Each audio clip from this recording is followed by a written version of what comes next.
Doctor బండా ప్రకాష్ ముదిరాజ్ గారు MLC Telangana శాసన మండలి ఉపసభాపతి మా అందరికి ప్రియమైన అన్న మీరు మాట్లాడితే 4 మంచి ముచ్చట్లు అసలైన ముచ్చట్లు బయటకు వస్తాయన్న ఆలోచన ఉంటది మనకు తెలియని 4 ముచ్చట్లు ఎప్పుడు బయటకు వస్తుంటాయి ఈ అన్న మాట్లాడుతుంటే మీరు మాట్లాడాలి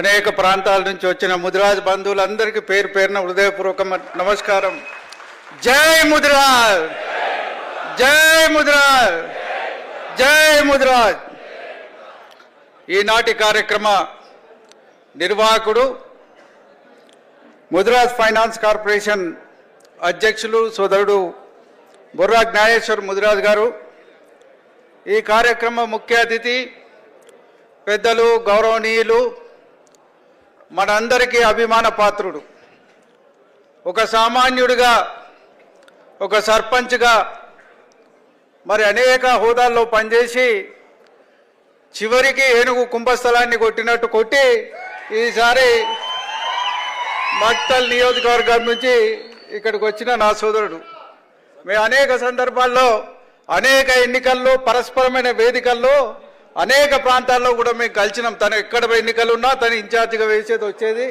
అక్కడ మేమిద్దరం కూడా కలుసుకునేది మరి అటువంటి సోదరుడు ఇవాళ మనకు మంత్రిగా రావడం స్వతంత్రం వచ్చిన మొట్టమొదటిసారి మత్స్యశాఖకు ముదిరాజ్ బిడ్డ మంత్రిగా రావడం మనందరికీ గర్వకారణమని కూడా ఈ సందర్భంగా నేను మనవి చేస్తున్నాను పెద్దలు గౌరవనీయులు ఉద్యమాల బిడ్డ ఎక్కడ అణిచివేత ఉంటే అక్కడ పోరాటానికి సిద్ధమన్న మన అన్న మరి అనేక రకాలుగా ఉద్యమ బాటే పట్టి తెలంగాణ ఉద్యమంలో పోరాటం చేయడమే కాకుండా తెలంగాణ రాష్ట్రం సిద్ధించిన తర్వాత అనేకమైన కీలక బాధ్యతలు వహించడమే కాకుండా తన మంత్రిత్వ శాఖనే కాకుండా ముదిరాజ్ జాతి భవిష్యత్తు కోసం అనేక కార్యక్రమాల్లో కీలక పాత్రధారి ప్రభుత్వం తెచ్చిన అన్ని కార్యక్రమాలకు సూత్రధారిగా ఉన్న మా అన్న ఈటెల రాజేందర్ అన్న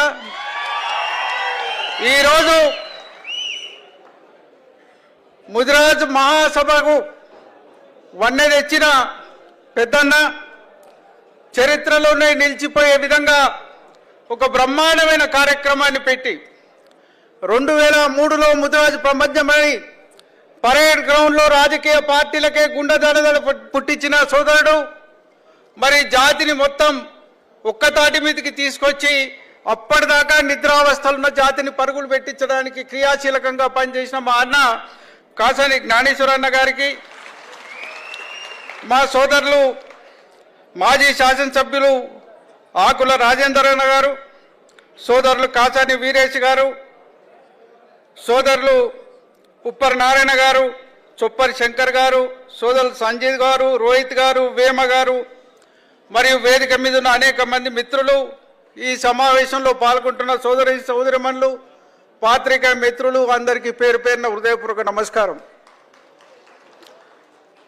మిత్రులారా అనేక సందర్భాల్లో అనేక మందిని అనేక సంఘాలుగా అనేక కార్యక్రమాల్లో విడివిడిగా ఎక్కడో ఒక చోట పని చేసుకుంటూ పోతున్నాం మా లక్ష్యం ప్రతి ఒక్కరం ఎవరని చెప్పినా ముదిరాజ్ జాతి సంక్షేమం కోసమే పనిచేస్తున్నామని చెప్పినాం మొట్టమొదటిసారి ఒక్క వేదిక మీద మీ అందరి సన్మానం కోసం ఈ జాతి మొత్తం ఏకమై వేదిక మీదకి వచ్చినందుకు కూడా వేదిక మీద ఉన్న నాయకులకు మీకందరికీ కూడా హృదయపూర్వకంగా ధన్యవాదాలు తెలియజేసుకుంటున్నా మీ సన్మానం పేరుతో ఇవాళ ఇంతమందిని ఐక్యం చేసిన సోదరుని కూడా ధన్యవాదాలు తెలుపుతున్నా మిత్రులారా ఇవాళ ఒకరందుకు నాకు గర్వకారణంగా ఉంది ఒక రకంగా చరిత్రలో మళ్ళొక్కసారి తిరిగి రాయాల్సిన రోజు వాస్తవంగా మన సంఘానికి ఉన్న జెండా 2004 కంటే ముందు 2003 కంటే ముందు గులాబీ జెండా ఎగిరించేది మనం ఎక్కడ ముదిరాజులో మీటింగ్ పెట్టినా వాస్తవంగా 2003లో మీటింగ్ పెట్టాలనుకున్నప్పుడు ఆనాటికే తెలుగు టీఆర్ఎస్ పార్టీ ఆవిర్భావమై గులాబీ జెండాని సొంతం చేసుకున్న నేపథ్యంలో మనకు ఏ జెండా పెట్టాలని కాసాని గారు ఆహర్నిశలో అందరితో చర్చించి ఆ పెద్దమ్మ తల్లికి మనం అర్పించే పసుపు కుంకుమతో జెండా ఉండాలన్న సంకల్పంతో ఈ జెండాని వారు రూపొందించడం జరిగింది. మేమందరం అనేక రంగాలుగా అనేక సంఘాలుగా విభజింపబడి ఉండవచ్చు, కానీ ఏ రోజు కూడా మేము జెండా రంగు జెండా మార్చలేదనే విషయాన్ని ఈ సందర్భంగా నేను మనవి చేస్తున్నాను. చివరికి ఇవాళ నాకు ఒక గర్వకారణం ఏంటంటే, చివరికి ప్రభుత్వం ఫైనాన్స్ కార్పొరేషన్ కూడా ముదిరాజ్ జెండాని పెట్టుకున్నందుకు నాకు ఇవాళ గర్వకారణంగా ఉంది. దీని మీద ముదిరాజ్ ఫైనాన్స్ కార్పొరేషన్ అని మా బుజ్జ జ్ఞానేశ్వరన్న పెట్టినందుకు మాకు అప్పుడప్పుడు పైసలు ఇవ్వలేదని కోపం ఉండొచ్చు, కానీ నువ్వు జెండా పెట్టినందుకు మాత్రం హృదయపూర్వకంగా నీకు ధన్యవాదాలు తెలియజేసుకుంటున్నా. ఇది ముదిరాజ్ ఫైనాన్స్ కార్పొరేషన్ కు పర్మనెంట్ జెండా కావాలని కూడా ఈ సందర్భంగా నేను కోరుకుంటున్నా. పదవులో మనం ఉండం ముదిరాజ్ ఫైనాన్స్ కార్పొరేషన్ ఏ కార్యక్రమం చేసినా ఈ జెండాతోటే చేయాల్సిందిగా ఈ సభాముఖంగా కూడా వారికి విజ్ఞప్తి చేస్తున్నా. మిత్రులారా, మీకు అందరూ తెలుసు, అన్నలందరూ చెప్పినారు, అనేక రంగాల్లో ఇవాళ కింద అట్టడుగు స్థాయి నుంచి ఎదిగి వచ్చిన వాళ్ళు. మీరు కూడా గ్రామీణ ప్రాంతాల్లో అనేక ఇబ్బందులు కష్టాలు అన్నీ ఎదుర్కొని వచ్చినారు. మీకు కొన్ని సందర్భాల్లో కులమంతా ఒక కట్టుగా ఉండి మిమ్మల్ని గెలిపించిన సంఘటనలు ఉండొచ్చు, కొన్ని సందర్భాల్లో కులపోడే వ్యతిరేకం చేసిన సంఘటనలు కూడా ఉండొచ్చు. కానీ అటువంటి మనసులో పెట్టుకోకుండా అట్టడుగు స్థాయిలో కొంత జాతీయ ఐక్యత కోసం మీరు ప్రయత్నం చేయండి. అనేక రకాలుగా అనేక సంబంధాలుగా మనం పనిచేస్తూ వస్తున్నాం. మీకు అందరూ తెలుసు, గతంలో ఇంత చైతన్యం లేదు మన లోపల. నేను ఇవాళ లెక్కలు తీసుకోదలుచుకుంటే, గతంలో గజ్వేల్లో 42 మంది గెలిచినారు సర్పంచులు, ఈసారి 55 మంది గెలిచినారు. పోయినసారి మరి ఎల్లారెడ్డిలో 61 మంది గెలిచినారు. ఇవాళ దాదాపు 57 మంది సర్పంచులు కామారెడ్డి మొత్తం గెలిచినారు. అనేక మంది ఉప సర్పంచులు 60-70 మంది ఉప సర్పంచులు గెలిచినారు. ఇవాళ అనేక ప్రాంతాల్లో కొంత చైతన్యం వచ్చి ఎక్కడెక్కడైతే కులం కట్టు బలంగా వచ్చిందో అక్కడ వాళ్ళంతటా వాళ్ళు అడుగులు వేస్తూ గెలిచి వచ్చినారు. వాళ్ళందరికీ కూడా హృదయపూర్వక అభినందనలు. ఎవరైతే పోరాటం చేసి వచ్చినారో వారికి కూడా ధన్యవాదాలు. దయచేసి ఏది ఏమున్నప్పటికీ కూడా మనసులో ఏం పెట్టుకోకుండా, వైషమ్యాలు రాకుండా అట్టడుగు స్థాయిలో కొంచెం ఐక్యత కోసం పనిచేయాల్సిందిగా మిమ్మల్ని అందరినీ సభాముఖంగా మేము అందరం కోరుతున్నాం. వాస్తవంగా తెలంగాణ రాకముందు ఇంత చైతన్యం లేదు. తెలంగాణ రాష్ట్రం వచ్చిన తర్వాత మేము అందరం రాజేంద్ర అన్న గారిని కలిసి ఒక మాట అడిగినాం. ఈ రాష్ట్రం బాగుండాలి, ఇందులో ప్రజల అభివృద్ధి కావాలి, అందులో మా ముదిరాజుల వాటా మనకు ఉండాలి అని చెప్పి వారిని కోరినాం. ఆ దిశగానే అడుగులేస్తూ పనిచేస్తూ వచ్చినాం. మీకు అందరికీ తెలుసు, ఒకనాడు మన చరిత్ర సంస్కృతి అనేక వారసత్వాలతో ఉన్న చరిత్ర మనది. ఇవాళ ఉజ్జయిని మాంకాళి బోనాలు ఎత్తిన రోజే తెలంగాణ రాష్ట్రం అంతటా బోనాలు ఎత్తుతారు. కానీ ఆ దేవాలయాన్ని కట్టింది సూరటి అప్పయ్య ముదిరాజ్ అనే చరిత్ర అంతకుముందు కాళరాశిన్లు కాలదొక్కిళ్ళు దాన్ని బయటికి తీసుకొచ్చినాం. ఇవాళ లాల్ దర్వాజా దేవాలయాన్ని కట్టించిన మొట్టమొదటి వ్యక్తి వెంకటస్వామి ముదిరాజ్ గారు. ఇవాళ ఏదైతే ర్యాలీ తీస్తారో పర్మిషన్ తెచ్చిన వ్యక్తి వెంకటస్వామి ముదిరాజ్ గారు అని చరిత్రను బయటికి తెచ్చినాం. ఇవాళ అక్కన్న మాదన్న టెంపుల్ కట్టిన వాడు నవ్వాడ ముత్తయ్య ముదిరాజ్ గారు. ఇలా ఎమ్మెల్యే క్వార్టర్స్ ఎదురుగా సందులో విఠల్వాడిలో దేవాలయాన్ని కట్టిన వాళ్ళు 1860లో ముదిరాజ్ బిడ్డలు కట్టిననే వాస్తవాలను కూడా బయటికి తీసుకొచ్చినాం. ఇవాళ చరిత్ర కానీ సాహిత్యంలో కానీ అనేక రంగాల్లో మన వాళ్ళే గొప్పగా ఉన్నారు, కానీ చరిత్ర తొక్కివేయబడ్డది. మీకు అందరికీ తెలుసా, పండుగ సాయన గురించి 10 ఏళ్ల కింద ఎవరికైనా తెలుసా? మనకు పండుగ సాయన చరిత్ర బయటికి తెచ్చినాం. ఇవాళ ఊరూరా విగ్రహాలు వస్తున్నాయి. కోరువి కృష్ణస్వామి గారి విగ్రహాలు ఊరూరా వస్తున్నాయి. త్యాగాలు చేసిన పోలీస్ కిషన్ విగ్రహాలు ఊరూరా వస్తున్నాయి. కేవల్ కిషన్ గారి జాతర ఇవాళ ప్రభుత్వం, గత ప్రభుత్వం అధికారికంగా గుర్తించింది. గత ప్రభుత్వం నిర్వహించడానికి 5 లక్షలు ఇచ్చింది. మొన్ననే మా పొన్నం ప్రభాకర్ గారు కూడా మన బీసీ సంక్షేమ శాఖ మంత్రి 5 లక్షలు ఇచ్చిండు. దానికి అడుగులు పట్టటే దాని శ్రీహరన్న చూసుకుంటాడు ఇప్పటి నుంచి. నేను అదొక్కటే కాదు, మీరు కేవల్ కిషన్ గారి జన్మదినం, పండుగ సాయన్న గారి జయంతి, పోలీస్ కిష్టన్న గారి వర్ధంతి వచ్చే సంవత్సరం నాటికి ఇది అధికారికంగా నిర్వహించే విధంగా కార్యక్రమాలు రూపొందించాలని కూడా ఈ సభాముఖంగా మిమ్మల్ని కోరుతున్నా. ఎందుకంటే జాతిలో ఏదో క్రియాశీలకంగా ఉన్న ప్రభుత్వం మారినా ఈ 2 ఏళ్ల పాటు అటో ఇటో తిప్పలబడి మిమ్మల్ని ఎవరిని ఇబ్బంది పడకుండా లాక్కుంటూ వచ్చినాం. కానీ భవిష్యత్తులో దీన్ని కంటిన్యూ చేయడానికి దీనికి ఒక అధికారిక హోదా ఇచ్చి ఈ కార్యక్రమాలు చేయాల్సిందిగా కూడా మిమ్మల్ని కోరుతున్నా. అంతేకాదు అన్న, కోకాపేట మనం ఇలా 5 ఎకరాల స్థలం తీసుకున్నాం. వాస్తవంగా ఈ రాష్ట్రంలో బీసీ బిడ్డలకు ఆత్మగౌరవ భవనాలు ఇవ్వాలి, దానికి నిధులు ఇవ్వాలి అనే దాని సంకల్పానికి శ్రీకారం చుట్టింది రాజేందర్ అన్న అనే విషయాన్ని ఈ సందర్భంగా మీకు అందరికి మనవి చేస్తున్నాం. ఒక్క మనకే కాదు, అనేక కులాలకు అందరికీ మన సంఖ్యను బట్టి 5 ఎకరాల స్థలం ఇచ్చినారు, 5 కోట్ల రూపాయలు ఇచ్చినారు. మొన్ననే దాని మన పక్క టెండర్ అయి ప్రభుత్వం 151 కోట్లకి ఎకరకము అమ్ముకున్నది. ఇలా 751 కోట్ల విలువ చేసే భూమి ఇవాళ. ఇది ఒక్కటే కాదు, సిద్దిపేటలో ఒక ఎయిర్ కండిషన్ ముదిరాజ్ భవనాన్ని కట్టించగలిగిన హరీష్ రావు గారి సహకారంతో 7.5 కోట్లతో కట్టించినాం. అనేక జిల్లా కేంద్రాల్లో 21 ప్రాంతాల్లో 1-2 ఎకరాల స్థలాలు సేకరించినాం. వాటన్నిటికీ అద్దుపని చేసుకోవాల్సిన అవసరం ఉంది. వాటి గోడలు అవో ఇవో చిన్న స్థాయిలో భవనాలు కట్టుకోవాల్సిన అవసరం ఉంది. మాలాంటి వాళ్ళం, మీరు ఎమ్మెల్యేగా ఉంటారు కాబట్టి మీకు ఇబ్బందులు ఉంటాయి, కాన్స్టిట్యున్సీ వరకే పరిమితం కావాలి. నాలాంటి వాడు పార్లమెంట్ మెంబర్ అయితే నాకు కాన్స్టిట్యున్సీ ఎక్కడ, నేను రాజ్యసభ పోయినా నాకేం కాన్స్టిట్యున్సీ లేదు. నా కాన్స్టిట్యున్సీ అంతా ముదిరాజులు తప్ప ఇంకోటి ఉంటుంది. నేను ఒక ముదిరాజు బిడ్డగా పోయినా కాబట్టి నా అప్పటి నిధులు కానీ, నేను ఎమ్మెల్సీకి వచ్చిన నిధులు కానీ 8 కోట్ల రూపాయలు ఇప్పటివరకు ముదిరాజు భవనాలకు ఇచ్చిన. ప్రభుత్వం డబ్బులు ఇస్తలేదన్నా మాకు, దయచేసి ఇప్పించినాం అనుకో, నాకున్న ఇంకా 2 ఏళ్ల టర్మ్లో 10 కోట్ల రూపాయలు వస్తే కూడా అది ముదిరాజు జాతికే చెందుతా తప్ప వేరే కాదనే మాట కూడా ఈ సందర్భంగా నేను మనవి చేస్తున్నా. ప్రభుత్వంతో మా నిధులు కూడా ఇప్పియండి. అదేవిధంగా రాజేంద్ర అన్న మంత్రి కాగానే మన మత్స్యశాఖ అనేక సంస్కరణలు తీసుకురావడంలో వారు కీలక పాత్రధారి. ఇలా ఎవరు అడగక ముందే 750 మత్స్యకార భవనాలకు 10 లక్షల కోట్లతో బడ్జెట్లో పెట్టిన ఏకైక వ్యక్తి రాజేందర్ అన్న అనే విషయాన్ని ఈ సందర్భంగా నేను మనవి చేస్తున్నాను. దాదాపు 500 భవనాలు ముదిరాజులను కంప్లీట్ చేసుకున్నాం. అనేక ప్రాంతాల్లో చేస్తున్నాం. మనకు ఒక నినాదం ఉండాలి. ప్రతి జిల్లా కేంద్రంలో మన భవనం ఉండాలి, ప్రతి నియోజక కేంద్రంలో మన భవనం ఉండాలి, ప్రతి పల్లెలో ముదిరాజు బిడ్డలకు భవనం ఉండాలి. ఆ దిశగా మనందరం పనిచేయాలని చెప్పి కూడా ఈ సందర్భంగా నేను మనవి చేస్తున్నా. మరి అనేక రకాలుగా మనం పనిచేస్తున్నప్పటికీ కూడా మనకుండే ఇబ్బందులు మనకుంటాయి. మనం ఎక్కడో పోయి అడుక్కునే పరిస్థితి ఉంటుంది. ఆ పరిస్థితి రాకుండా కూడా వీటికి ఏదైనా ఒక విధానపరమైన నిర్ణయం, బలహీన వర్గాల ఆత్మగౌరవ భవనాలకు జిల్లా స్థాయిలో కానీ మిగతా స్థాయిలో కానీ సోదరుడు మంత్రివర్యులు గారిని నేను రిక్వెస్ట్ చేస్తున్నా, తప్పనిసరిగా ఆ కార్యక్రమాలను కూడా దృష్టిలో పెట్టుకోమని వారిని కోరుతున్నా. మీకు ఉదాహరణకు మత్స్యశాఖలో రాజేందర్ అన్న చాలా విషయాలు ప్రస్తావించినాడు.